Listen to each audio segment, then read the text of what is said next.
प्रश्न तुमचे, उत्तर आमचे. अचूक, निर्भीड आणि सडेतोड. लोकशाहीचा खरा मंत्र म्हणजेच न्यूज लोक. येवले तालुक्यातील वडगाव येथील शेतकऱ्याने गेल्या अनेक वर्षांपासून रस्त्यासाठी प्रशासनाचे उंबरठे झिजवले. मात्र निगरवट्ट झालेल्या प्रशासनाला फरक पडत नसल्याने अखेर कामगार दिनी तहसील कार्यालय आवारात ध्वजारोहण कार्यक्रम सुरू असताना हतबल आणि अस्वस्थ झालेल्या शेतकरी कुटुंबाने आत्मदहनाचा प्रयत्न केला. यामुळे पोलीस प्रशासनाची एकच धावपळ उडाली. वेळीच पोलीस अधिकारी आणि कर्मचारी यांनी सदर कुटुंबाला ताब्यात घेतल्याने पुढील प्रसंग टळला. एका वर्षाच्या आत येवला तहसील कार्यालय आवारात शेतकरी कुटुंबाकडून आत्मदहनाचा दुसरा प्रसंग असल्याने जनतेतून आश्चर्य व्यक्त केले जात आहे. शेवटी जाधव कुटुंबाला हे टोकाचे पाऊल का उचलावे लागले, यामागे नेमके कारण काय?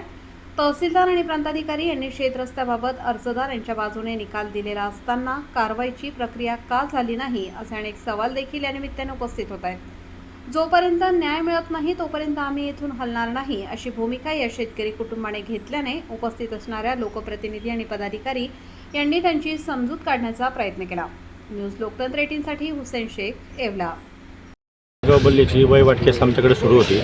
त्याच्यामध्ये सुनावणी पूर्ण झाल्यानंतर संबंधित अर्जदाराच्या बाजूनेच मी निकाल दिलेला आहे आणि निकाल दिल्यानंतर अर्जदाराने आम्हाला मागणी केल्यानुसार आम्ही रस्ता खुला करण्यासंदर्भात मंडळाधिकारी यांना पत्र दिलं होतं, आदेश दिला होता.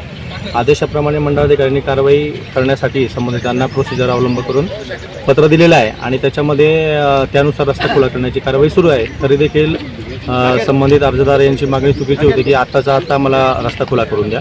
त्याच्यामध्ये प्रोसिजर पूर्ण करून स्टे आहे की नाही वरच्या न्यायालयाचं हे बघितलं जातं आणि त्याच्यानंतर रस्ता खुला करण्याची कारवाई केली जाते.